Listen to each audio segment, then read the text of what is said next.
Naam, Daib. Assalamualaikum warahmatullahi wabarakatuh.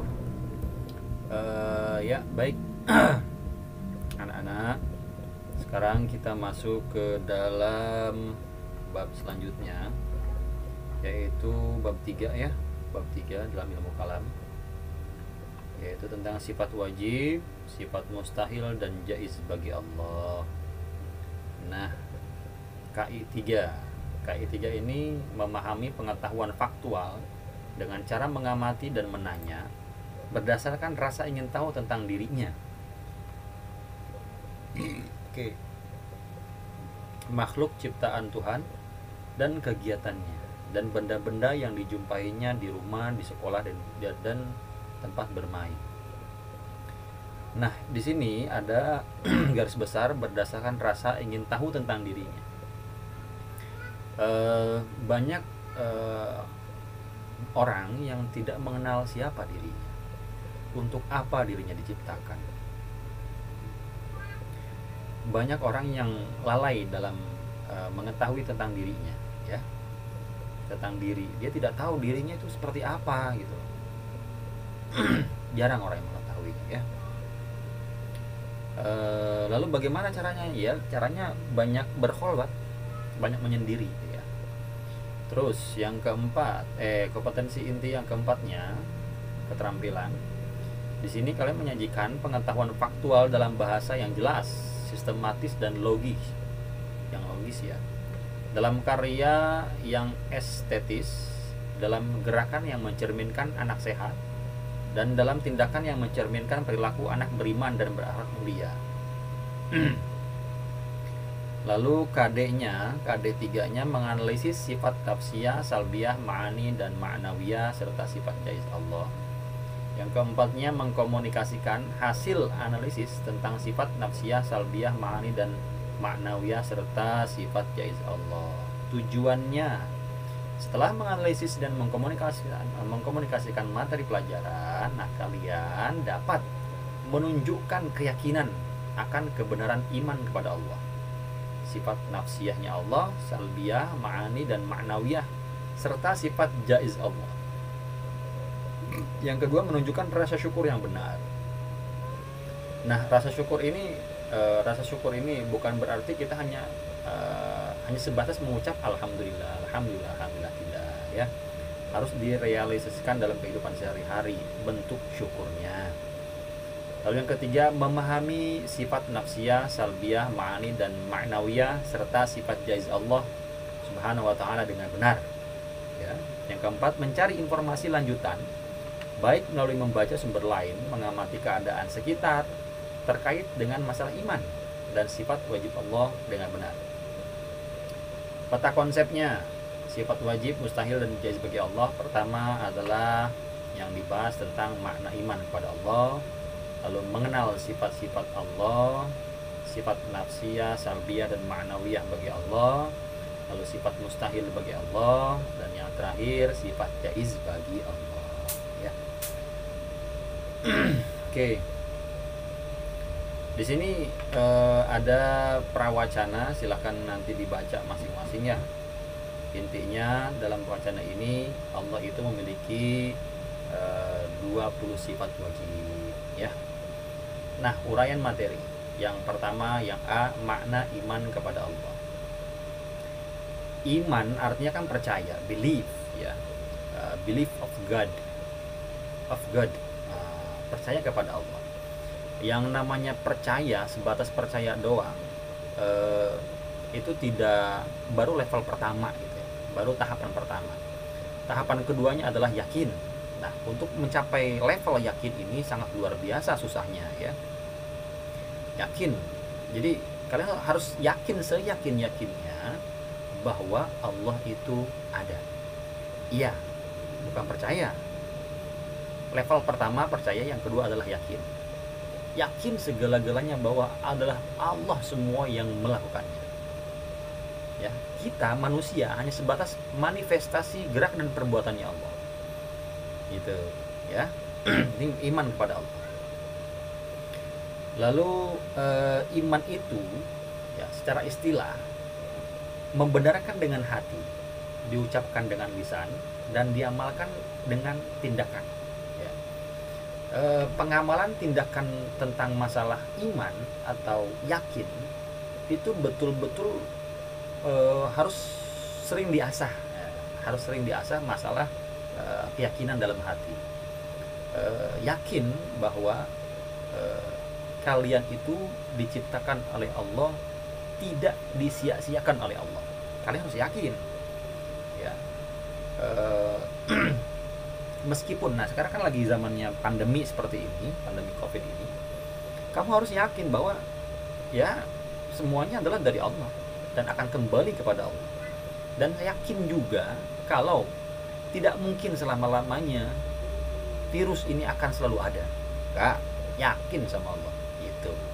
Dan yakin juga kepada Allah bahwa kita akan selalu sehat, nggak bakal kena virus. Yakin sama Allah gitu. Dan kadar yakinnya tersebut masing-masing insan itu berbeda-beda kadar yakinnya. Ada yang yakin sama Allah 50%, 20%, 10%, ya. Ada yang 100%. Wah, kalau orang yang sudah yakin 100% sama Allah, udah dia diem. Apapun kejadian yang ada, yang terjadi, dia hanya diam dan dikembalikan semuanya kepada Allah. Dia tidak terlalu banyak komentar, apalagi dia selalu berkomentar dalam sosial media. Nah, kalau misalkan banyak orang yang berkomentar negatif di sosial media terhadap kejadian apapun itu, berarti keyakinan sama Allahnya berapa persen? Ya bisa dihitung lah, bisa bukan dihitung ya, bisa diamati lah, gitu ya. Lalu dengan demikian pengertian iman kepada Allah adalah membenarkan dengan hati bahwa Allah itu benar-benar ada dengan segala sifat keagungan dan kesempurnaannya. Kemudian pengakuan itu diikrarkan dengan lisan serta dibuktikan dengan amal perbuatan secara nyata. Jadi seseorang dapat dikatakan sebagai orang mukmin, ya, bukan orang berislam, ya, tapi orang mukmin sempurna apabila memenuhi ketiga unsur keimanan di atas. Apabila seseorang mengakui dalam hatinya tentang keberadaan Allah, tetapi tidak diikrarkan dengan lisan dan dibuktikan dengan amal perbuatan, maka orang tersebut tidak dikatakan sebagai seorang mukmin. Dia hanya sebatas, ya, misalkan dia orang Islam, ya udah, orang Islam aja udah dia, gitu ya. Belum tentu mukmin. Orang yang beriman pasti Islam, pasti agamanya Islam, tapi orang yang Islam belum tentu beriman dia sama Allah, gitu. Nah, begitu ya. Oke, kita lanjut.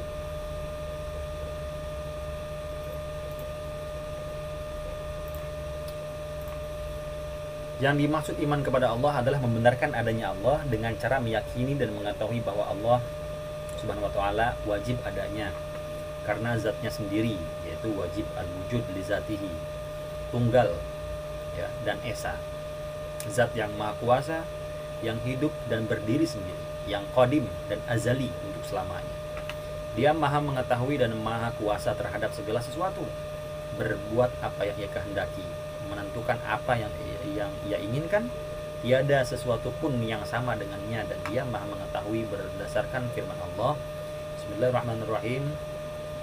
Amana ar-rasulu bima unzila ilaihi min rabbihi wal mu'minun kullun amana billahi wa malaikatihi wa kutubihi wa rusulihi la nufarriqu baina ahadin min rusulihi wa qalu sami'na wa ata'na ghufranaka rabbana wa ilaikal masir.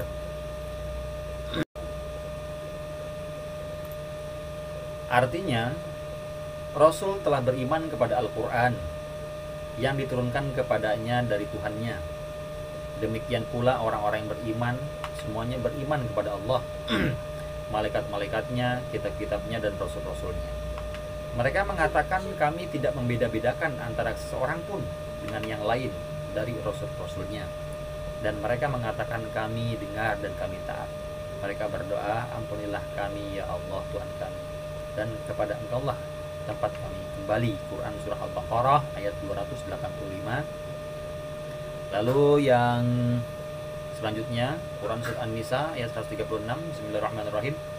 Ya ayyuhalladzina amanu aminu billahi wa rasulihi wal kitabil ladzi nazzala ala rasulihi wal kitabil ladzi anzala min qabl wa may yakfur billah wa malaikatihi wa kutubihi wa rusulihi wal yaumil akhir faqad dhalla dhalalan ba'ida.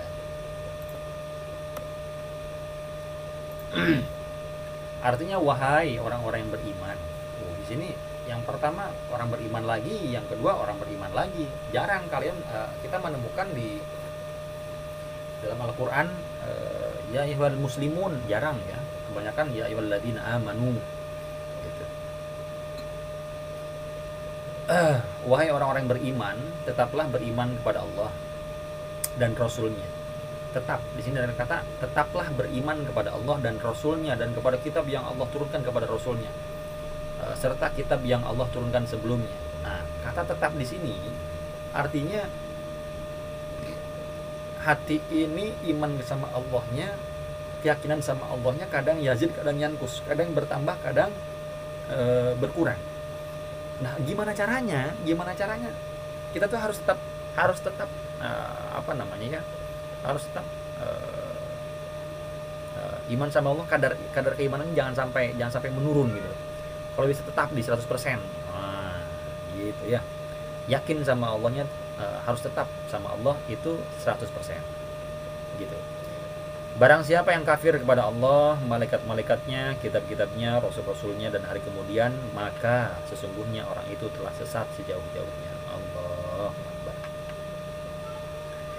Nah, ayat-ayat di atas memberikan penjelasan bahwa jika kita ingkar kepada Allah, maka akan mengalami kesesatan yang nyata.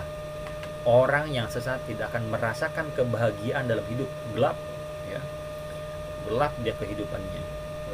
Selalu keluh kesah dalam kehidupannya. Tidak ada kecerahan dalam kehidupannya. Dia percaya sama Allah, namun tingkat keyakinan sama Allahnya itu tidak ada, maka percuma percuma keimanannya itu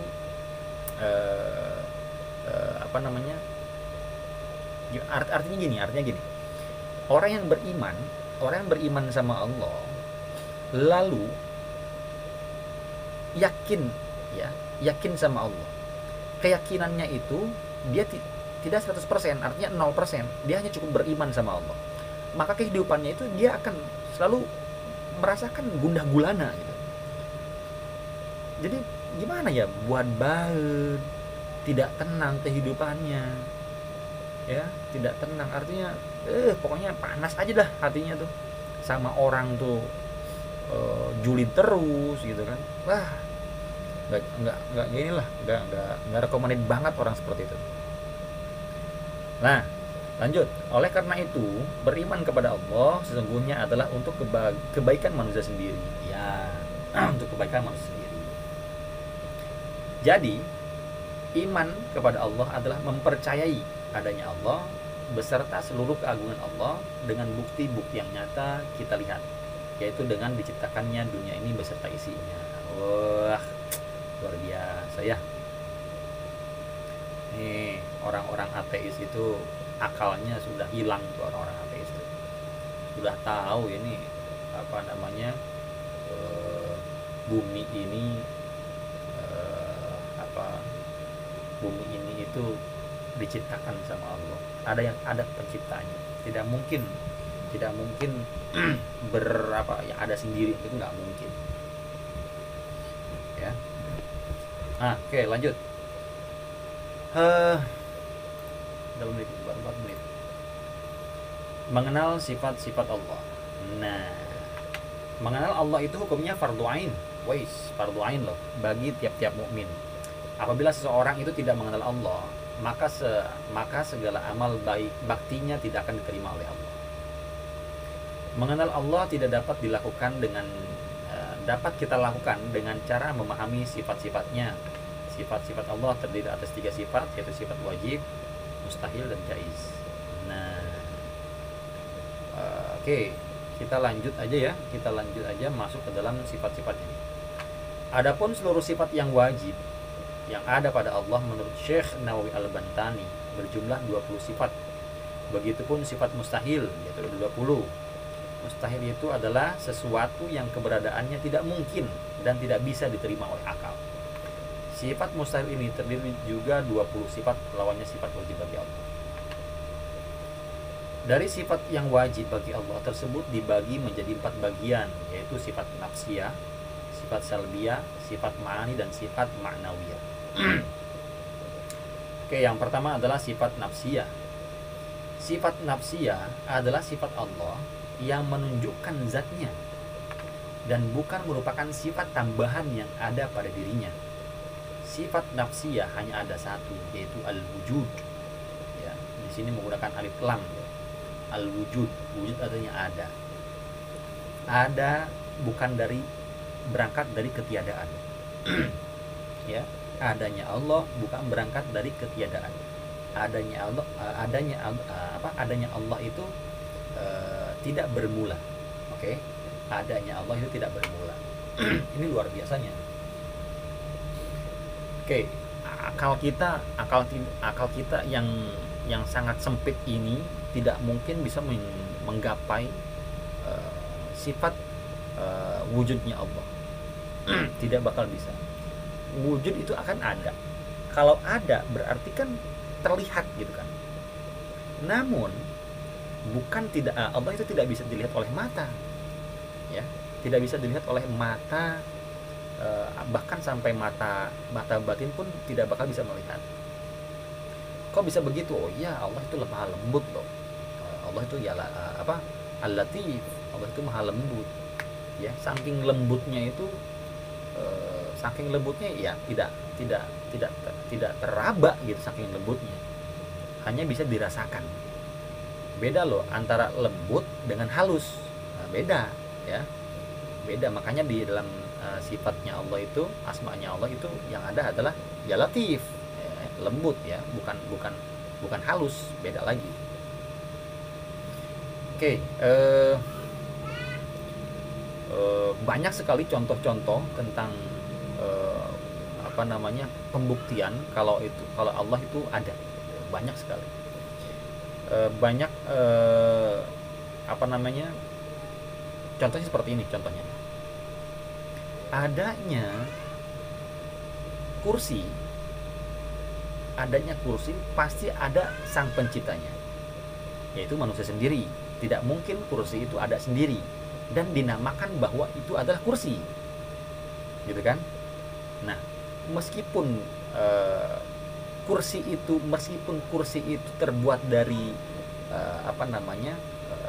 kayu, dan kayu itu dipahat dan segala macamnya hingga berbentuk kursi, bukan berarti bukan berarti Allah itu menciptakan manusia dengan dengan proses yang sangat lama gitu. Enggak seperti itu. Allah tuh bisa membolak-balikan secara cepat mungkin, secara cepat kilat gitu. Bahkan lebih kilat kali ya. Enggak pakai proses ya. Enggak pakai proses, langsung jebret Allah gitu ya. Itu sifat wujudnya Allah. Luar biasa sifat wujudnya Allah. Kalian harus bisa merasakan bahwa Allah itu betul-betul ada, betul-betul dekat dalam diri kita. Katanya Allah itu lebih dekat daripada udat nadi kita, tetapi kita tidak pernah merasakan. Tidak pernah. Atau gini, pernah nggak sih kalian merasakan bahwa Allah itu betul-betul dekat? Kok bisa betul dekat? Oh iya, sebab Allah itu tidak memiliki jarak dan waktu gitu loh. Ya. Kalau Allah itu memiliki jarak, ya. Kalau Allah memiliki jarak, berarti Allah itu bisa terlihat dong. Bisa terasa dong. Ya, bukan terasa ya, bisa terlihat lah kalau memiliki jarak. Allah itu tidak berada di dalam ruang dan waktu.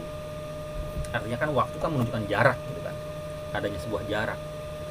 Nah, makanya banyak para wali-walinya Allah itu, bahkan kasusnya Siti Jenar. Kasus Siti Jenar itu ketika ditanya sama ini, Siti Jenar ketika masuk dalam tahapan tingkat ma'rifat sama Allah yang luar biasa ya, level tertinggi.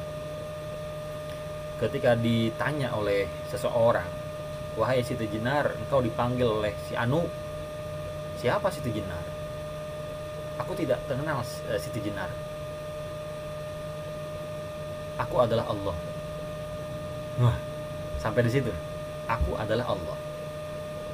Nah, dari pernyataan beliau yang tingkat yang paling tinggi itu, sampai beliau disesatkan oleh orang-orang awam.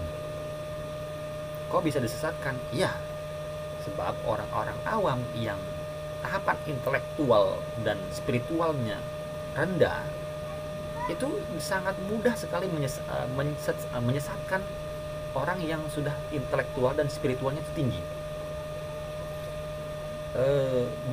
Beliau itu dikafirkan loh. Beliau itu dikafirkan, Siti Jenar itu ya, karena tingkatan marifat sama Allahnya itu sangat luar biasa sekali.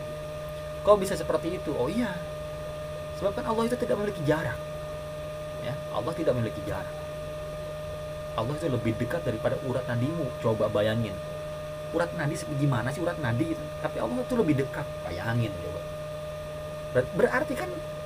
Berarti gimana coba? Berarti kan Allah itu kan bersatu, iya enggak? Lalu kita siapa? Kan gitu. Makanya wajar kita itu manusia itu segala lika-liku tindak tanduknya perbuatan kita itu ya wallahu khalaqakum wa ma ta'malun. Ya kita adalah manifestasinya sebuah gerak dan perbuatannya Allah. Gitu loh. Banyak orang yang nggak sadar di situ. Oke, gitu ya. Nah, kalian harus bisa menanamkan dalam diri, harus bisa menanamkan dalam hati, dalam diri, dalam hati, dalam semua ya, bahwa Allah itu dekat, sangat-sangat dekat. Berarti kan lembut, ya enggak? Balik lagi ke dalam kata lembut. Saking lembutnya Allah itu, ya Allah, kita tidak bisa merasakan, ya kan? Kita nggak bisa merasakan akan adanya Allah. Saking mahal lembutnya Allah. Kan begitu. Banyak orang nggak sadar. Ya. Nah, ada sebuah kasus seorang wali. Seorang wali itu tidak sholat, dia tidak puasa. Khusus ya yang dua itu, tidak sholat dan tidak puasa. Lalu ada orang mukmin yang lain yang tahapan intelektual dan spiritualnya yang rendah, yang baru membaca satu buku, satu kitab, satu guru, dua guru gitu, udah bisa menjas dan mengkafirkan dia. Rasul aja, katanya dia nih, Rasul aja sholat kok, ya kan? Rasul aja sholat, Rasul aja puasa. Iya betul, Rasul aja sholat, Rasul aja puasa. Nah, Rasul itu kan beda tahapan. Rasul itu kan artinya gini, Rasul itu ke alam dunia ini membawa dua wadah ilmu. Satu wadah diberikan kepada orang-orang umum, satu lagi diberikan kepada orang-orang khusus. Nah, kata Rasul sendiri berbicara kepada orang-orang khusus, jangan sampai engkau berikan ilmu khusus ini dikasih tahu kepada orang-orang awam. Kalau sampai mereka tahu, maka siap-siap lehermu terpenggal. Bukan terpenggal berarti dipotong ya, bukan berarti itu. Artinya ya tadi, ada seorang wali itu tidak sholat, tidak puasa, dan dikafirkan. Nah, disesatkan, dikafirkan gitu. Secara logika gini deh. Seorang wali yang tahapannya intelektual dan spiritualnya tinggi. Ya, intelektual dan spiritualnya tinggi. Dia sudah tidak lagi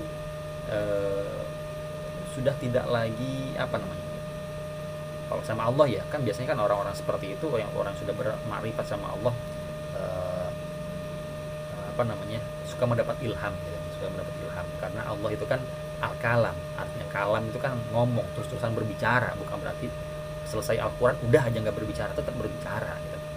Lalu malaikat Jibril lalu menyampaikan sebuah ilham tersebut kepada wali-wali memiliki karomah. Nah, ilham tersebut adalah kalau kata Allah, udah lo mah nggak usah sholat, udah lo mah nggak usah puasa. Nah, si wali tersebut tidak sholat dan tidak puasa, bukan berarti tidak tidak bersyariat, bukan berarti tidak bersyariat. Bukan, tetapi beliau-beliau ini ya menghormati siapa yang menyuruh syariatnya, siapa yang telah menyuruh siapa yang telah membuat hukumnya gitu loh. Ngerti nggak maksudnya? Jadi mereka para walinya itu menghormati yang membuat hukumnya.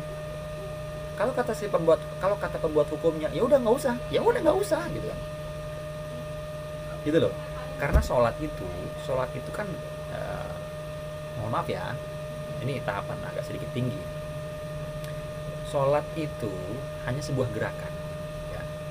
Sholat itu sebuah gerakan ya. Dan sholat tersendiri itu tidak bisa terlihat sholat itu seperti apa. Yang hanya kita lihat adalah sebuah gerakan sholat doang, gerakan sholat doang. Tapi sholatnya itu nggak tahu seperti apa, gitu loh. Dan kalau tahapan awal orang yang sholat itu yang 5 waktu tersebut itu sebuah latihan. Kapan ujiannya? Ujiannya adalah ketika setelah selesai sholat. Dia sholat atau tidak gitu loh. Sholat atau tidak di dalam waktu yang di dalam waktu antara, misalkan gitu, contoh gini, antara maghrib dan isya kan dekat. Setelah sholat maghrib dia kan sholat isya. Nah di antara tersebut, setelah salam ya kan, dia masih berzikir nggak sama Allah, dia ingat nggak sama Allah, dia apa namanya ya, katakanlah sholat itu kan zikir ya, artinya zikir nggak sama Allah. Kalau dia tidak berzikir sama Allah, tidak eling sama Allah, berarti dia tidak sholat, begitu loh. Begitupun sama antara isya ke subuh, antara subuh ke zuhur, gitu loh. Jadi sholat itu sebuah latihan. Berikut pun sama dengan puasa gitu. Ya, sama dengan puasa. Puasa Ramadan itu kan sebuah latihan. Kapan pelaksanaannya? Ya, melatih apa sih dalam bulan Ramadan? Ya melatih menahan hawa nafsu dan segala macamnya gitu kan. Nah, kapan prakteknya? Ketika selesai Ramadan gitu. Selesai Ramadan itu berapa bulan? 11 bulan lagi kita menunggu ke Ramadan. Nah 11 bulan jarak tersebut kita bisa nggak nahan nafsu? Begitu loh. Itu prakteknya. Bulan puasa adalah latihannya gitu. Banyak orang yang tertipu gitu ya. Ini mudah-mudahan kalian bisa mengerti di sini. Kalau nggak ngerti nanti silakan kita berdiskusi aja di sebuah grup ya, di grup ya. Oke, gitu ya.